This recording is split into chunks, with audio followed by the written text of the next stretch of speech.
Let's say that for whatever reason you don't want to wear full-on out historical clothing. This video is going to show you how you can take any outfit and make it more historical. So that way you don't have to go out and buy specially made historical garb in order to be able to enjoy elements from history. If you have been watching my channel since the beginning, you'll probably remember that the second video I ever made kind of touched upon this topic. Since I released that video, I've learned a lot more information, and so I wanted to make a much more in-depth version of that concept. So the very first thing you can do is to include a high-waisted belt that sits at your natural waistline, which is going to be the smallest part of your body. All throughout the Victorian era especially, belts were a very prominent accessory, and many people wore them. To try and mimic history the best, try to go for a belt that is either silk or leather or some sort of mimicking alternative. The next thing that you can do is to tailor your garment at the natural waistline of your body, again, the smallest part of your body. One of the main features, in my opinion, of what makes 18th and 19th century clothing so distinct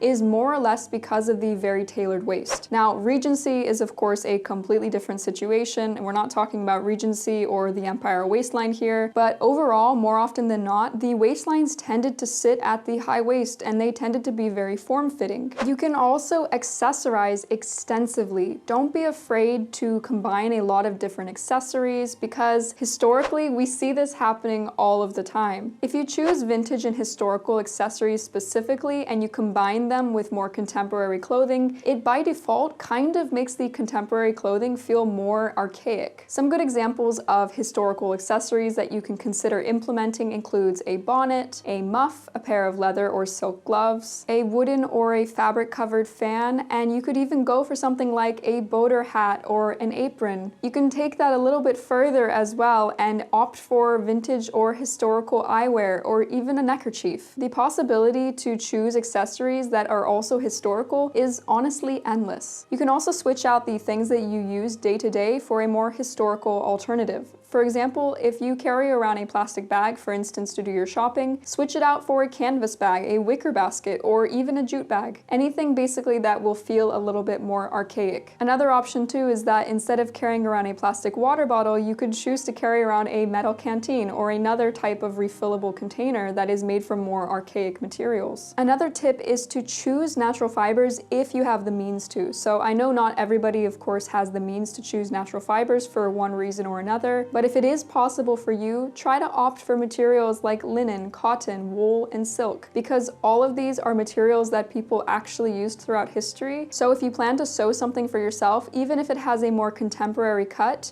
just by choosing to use these materials, it does help to bring it back into history a little bit more. And this in turn gives off a subtle historical feel. When doing your shopping, try to find garments that have a crazy sleeve shape. So for example, I love the pagoda sleeve or the gagos sleeve. Another great one too is the two-piece sleeve. There were so many interesting sleeve shapes all throughout history, and I think that we can all benefit from including more of these into our wardrobes just to diversify it a little bit. Find skirts specifically that are high-waisted or that have longer hem lengths. If you prefer pants, then find pants that are more high-waisted. Generally speaking, for ladies wear before the 1920s, garments typically did not have a low waist. It was usually the opposite, and the waist was some type of a high waist. Because of that, it's a pretty safe bet to choose something with a high waist, because then you know more or less you're going to be mimicking something from at least 18th or 19th century. You can also choose shirts or blouses that have a higher neckline and include some type of adornment like a ruffle or some type of lace in the front. This in tandem with the high-waisted skirt already gives off the historical or the vintage vibe, and honestly this type of silhouette is flattering on many different body types as well. You can also opt to wear certain structural garments but not the entire structural elements that usually goes into wearing historical clothing. So for example, you could choose to wear just something like a hip improver, for instance, and not go for the whole corset as well, and that will generally help to adjust your silhouette a little bit.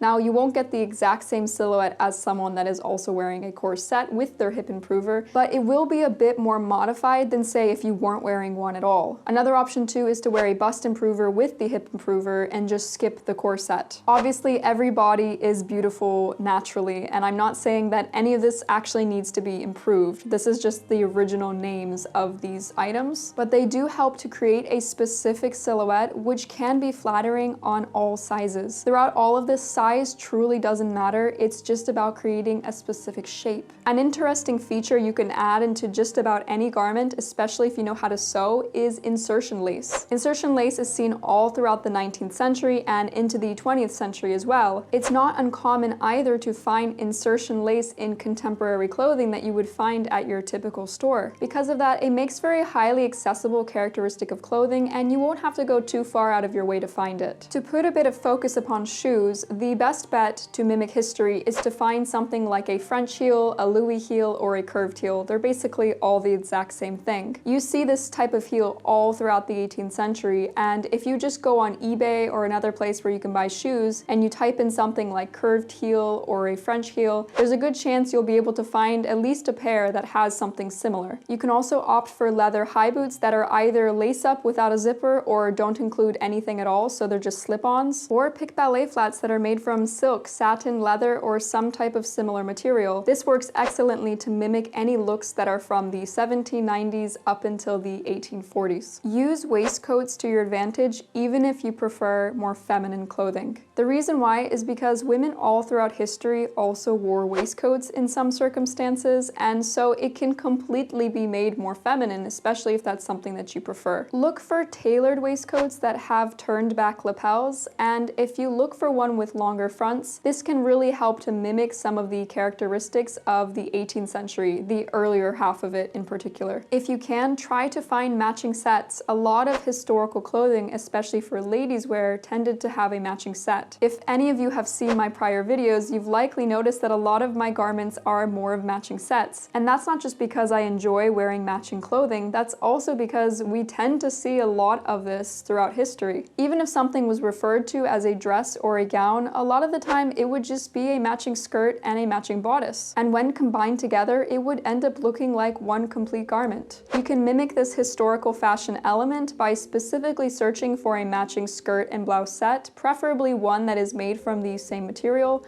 or if you're able to sew, then you can craft a very simple version for yourself. The last thing you can do, which I highly recommend, is to choose color. A lot of us are afraid to wear bright colors. It makes sense. It typically makes you stand out like a sore thumb in a crowd. Because of that, I think subconsciously, a lot of us forget to wear the colors that actually do bring us joy and that we actually love. But I say just take the leap and go for it. You will feel so much better being able to wear colors that you actually enjoy wearing. On top of that too, there is something about wearing a favorite vibrant color that can absolutely be a massive boost to your confidence. People all throughout history did not shy away from colors. In fact, a lot of individuals embraced them with open arms. And I think we can learn a lot from that. I think that in our own lives, we should try to implement as much color as we can. Seeing a bright color being worn out on the street can not only enhance someone else's day, but it can also improve your own. The reason why so many of us love flowers is not because they are made of neutral tones and they're black, gray, brown, and all these very simple tones. A lot of the time, flowers are brightly colored and they're a direct connection to the pigments that we find in nature. For that reason too, I think that humans are inherently drawn to bright colors as well. It's just society and some of the standards and expectations that are stopping us from wearing them. I hope this information has been useful and that it can be of benefit to you, especially the next time when you go to pick out clothing. There are plenty more things you can do to make your clothing feel more historical, so this list is by no means all-encompassing. Just don't be afraid to think out of the box a little bit and see how you can alter your own contemporary clothing to make it something that you enjoy a little bit more. If you have any other tips or ideas on how others can make their garments feel more historical, be sure to write them in the comments down below. We're all very curious to hear them. Thank you so much for watching, and I'll see you all on Thursday for another video.